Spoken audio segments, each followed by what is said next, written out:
Yo, what's good, YouTube? It's your boy Advice, and I'm bringing you the final episode of the Corviknight team showcase. Now, I made one significant change to the team, so we're going to jump on the ladder and see what it is. Let's do it. Okay, this looks like a Corviknight matchup. Now, Tailwind Hyper Offense, I like to lead Arcanine for the Intimidate Will-O-Wisp.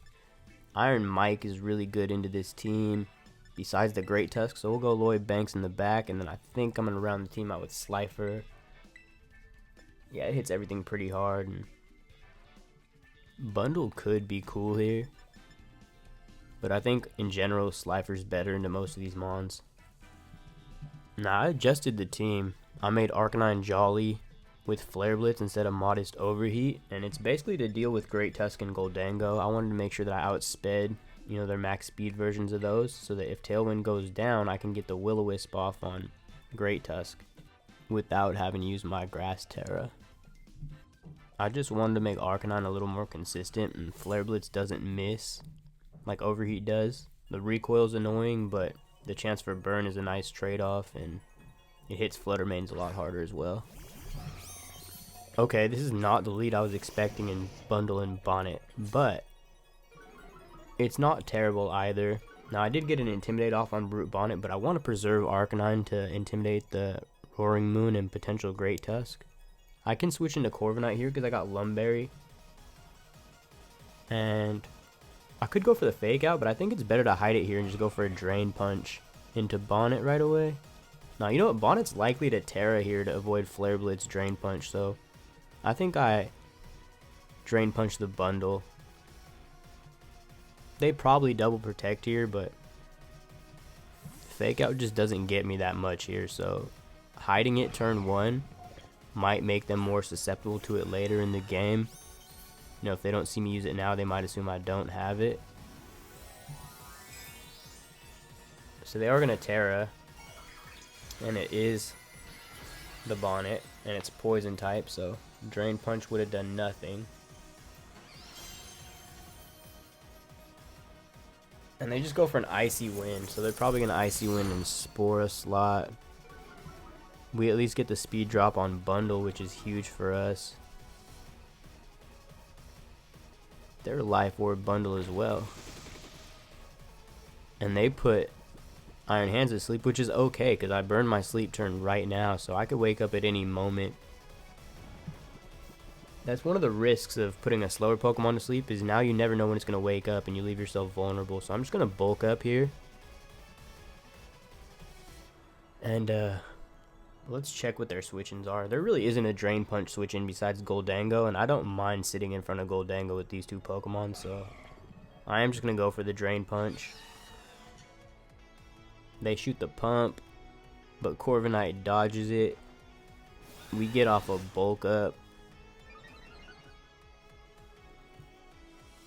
I'd like to be as bulky as possible with Corviknight if they're just going to sleep spam.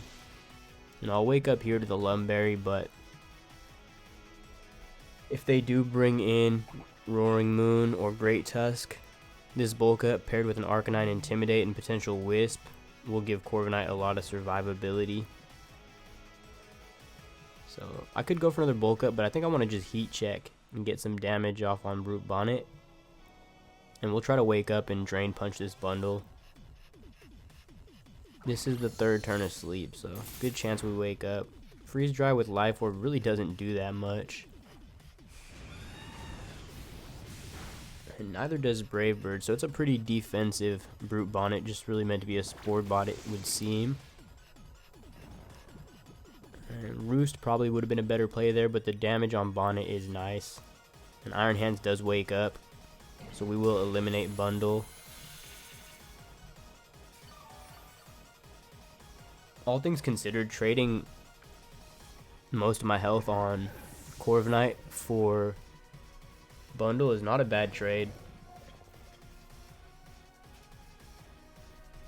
And Roaring Moon comes in, so I'd say we're in a pretty good spot. Now ideally I leave Corviknight in because of the bulk up and switch Iron Hands, but I can't afford to have Arcanine go to sleep, so I'm going to switch Corviknight out here, save it as a sack, and Yeah, because if I have 2 sleeping Pokemon, they can just set up with Roaring Moon. I don't want that. So I'm going to try the Drain Punch just in case they do something silly with Bonnet. But we're probably going to sleep here. But at the very least, the Intimidate will slow down the demise of Iron Mike.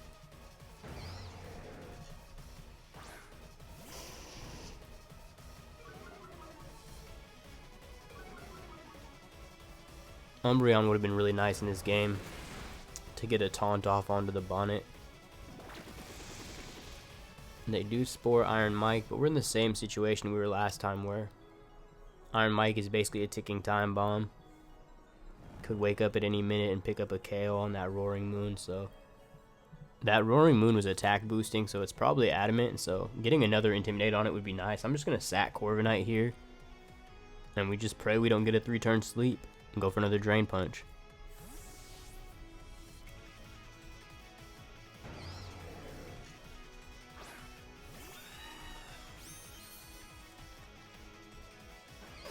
Alright, Rage Powder. Oh, they Breaking Swipe. So we get a free Intimidate, basically. I wouldn't call the critical hit on Iron Hands optimal, but it didn't do too much damage, so it's not too frustrating. And we take our 2nd turn of sleep, so very likely to wake up next turn. Because this Roaring Moon is -2, I'm going to just try to Roost here. I think this is actually the first mandatory sleep turn, so we'll just sit here and burn a sleep turn. And I'm going to Thunder Punch the Bonnet. Yeah, they switch out Roaring Moon into a major threat in Great Tusk. Corviknight takes his mandatory sleep turn. They go for the -2 Bullet Seed. So think about this though. They can't click Earthquake next to Bonnet. And Roaring Moon is still Dragon type. So they have to use a move that'll lower their defenses to take out these 2 low health Pokemon. Iron Hands does wake up. Thunder Punch. I wish I could say that was good chip. I'm just going to go for the Roost here if they let me. And I could switch into Arcanine, but I think I don't want to. So I'll just go for a Drain Punch into Tusk. They close combat.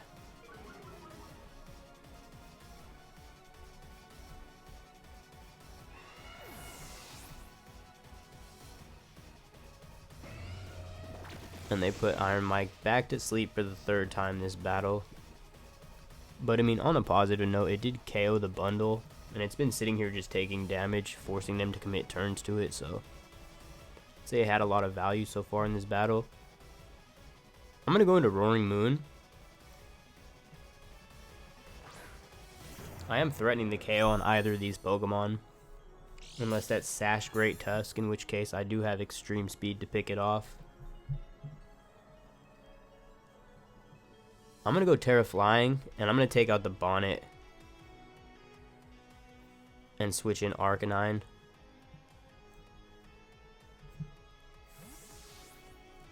Because they don't have Tailwind, so I can at least get a Will-O-Wisp off on Great Tusk. Or Roaring Moon.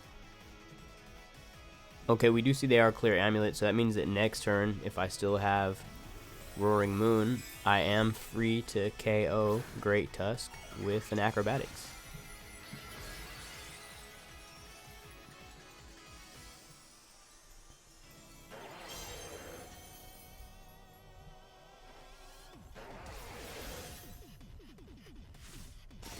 Okay, we finally get rid of Bonnet, which is really nice to see.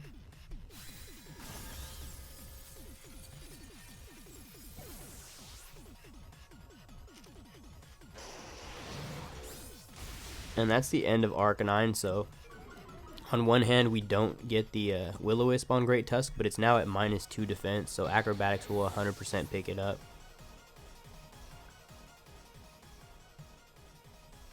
Okay, so it's now a 2v2. And Great Tusk could protect here, but I'm not threatening the Oko on Roaring Moon. and I don't want them to take out Iron Mike and get the Mon advantage, so I'm going to attack into Great Tusk. Even if they protect, that's fine. I'll just try to wake up and get a Drain Punch off into this Roaring Moon.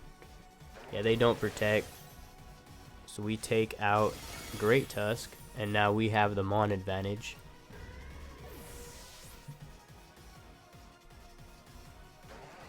And they just go for a Breaking Swipe.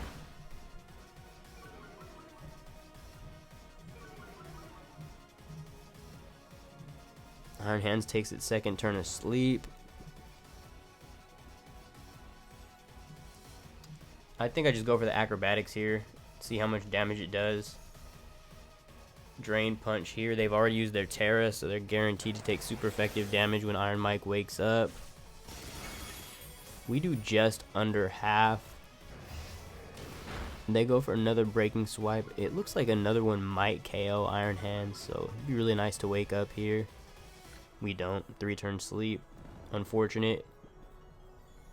So I just gotta hope that 2 more Acrobatics KO Roaring Moon.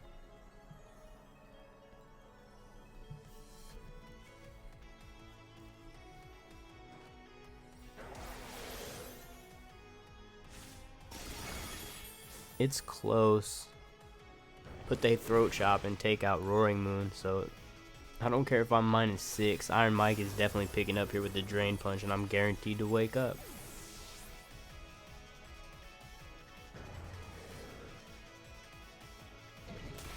GG.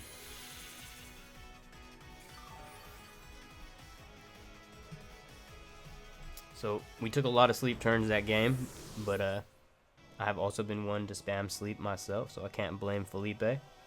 Well played, close battle, thanks for the match. Okay, my next opponent, Rise, got a really interesting team. I don't think I've seen this 6 together before.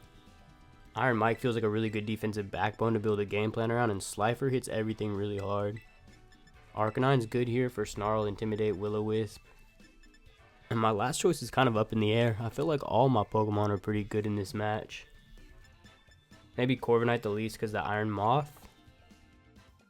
You know what? They do have a lot of Intimidate on the team, so maybe we don't lead Slifer. I think I'll just lead my own Intimidate and have Arcanine's utility available right away.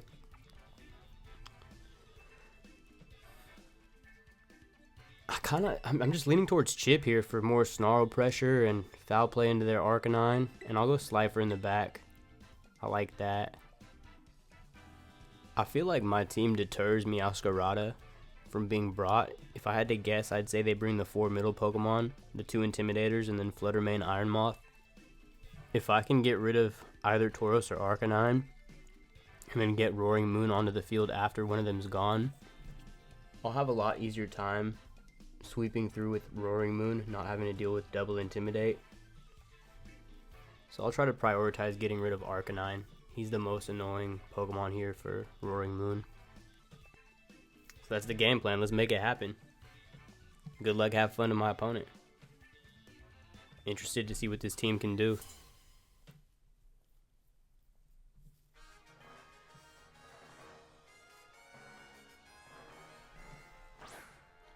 Okay, Flutter main Farigiraf, so I'd say this is a really good lead for us. Now, obviously, we can't fake out because of Farigiraf's ability. But I think I like going Terra Fire here and just throwing a Drain Punch at Farigiraf. And I can just Snarl, and that'll allow me to recover any of the damage they do and eat a Fairy hit. The other benefit is if I do end up switching out Iron Mike because of an Intimidate, I can safely switch it back into a Will-O-Wisp.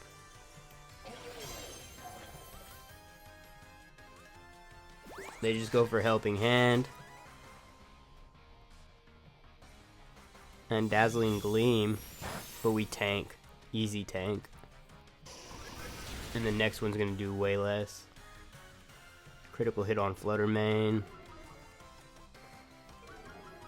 And now both their special attackers are snarled.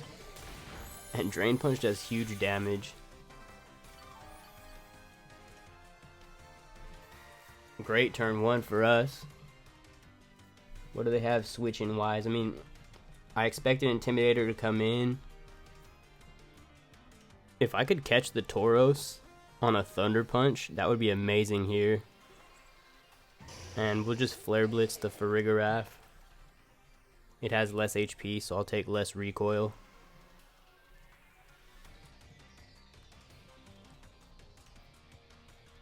Okay, they do switch the Farigiraf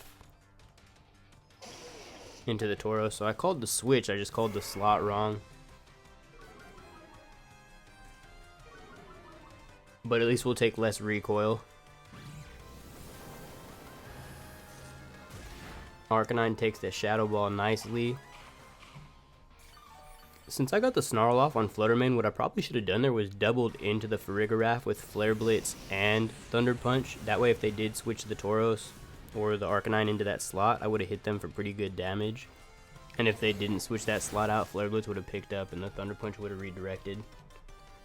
But it's nice to get the damage on the Fluttermane, so I'm not upset about that. We'll switch Umbreon in to reset the Intimidate, and I'll just Willow this Tauros if I can. I made Arcanine a lot faster. I brought it up to 154 speed to make sure I outspeed Great Tusk, Goldango, and Glamora so I can Willow or Snarl them. And you know, I did sacrifice some bulk. I dropped it from 191 HP to 183 and 120 SPDEF to 115. But I mean, you could see in the last video, Arcanine was tanking absurd hits, so getting rid of a little bit of bulk seemed okay. They do switch out Fluttermane. We switch out Iron Hands. So Tauros is staying in. But they are faster, so they will pick up here with the Raging Bull. That's cool. I don't mind that. If they have Arcanine in the back, that could be annoying, but I am going to switch in Roaring Moon here.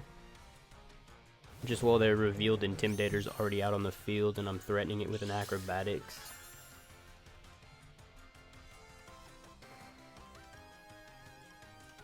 So, I think I could taunt the Farigiraf, but I want to just foul play it and try to take it out. It should KO from here. Farigiraf has pretty good natural attack, and I can't Terra, but I will go for the Acrobatics onto Tauros. They protect Farigiraf.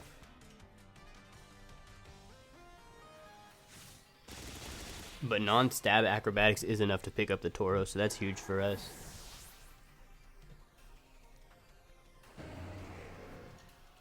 Foul play into protect. So Roaring Moon should be faster than everything they have in the back. Unless they have a Scarf Meowscarada.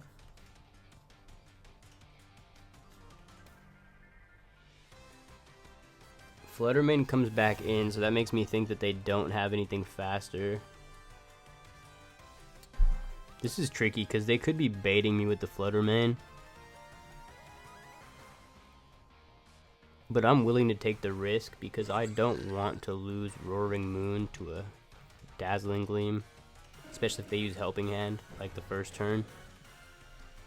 So I'll just Foul Play Farigiraf and Acrobatics to Fluttermane.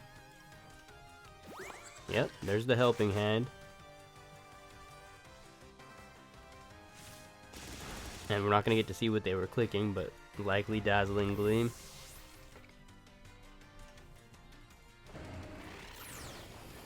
And Foul Play picks up. Easy peasy. So we see what their last Mon is.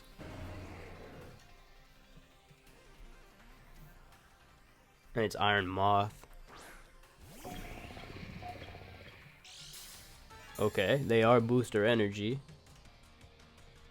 But it's speed, so they shouldn't be able to one-shot Umbreon. I'm just going to Snarl and Protect to Scout. And that'll set up my AV Iron Hands in the back for a guaranteed dub. They go for a Bug Buzz. Now, fun fact, Throat Chop does stop Bug Buzz from working because it's a sound-based move. So we'll just click Snarl again and Throat Chop, and that should seal the deal. This team is pretty solid. If you enjoy the version of the team with Flare Blitz, Arcanine, GG to Rye, let me know in the comments section. I'll update the rental code to include the fast physical Arcanine. But yeah, that's it. Appreciate y'all. Peace.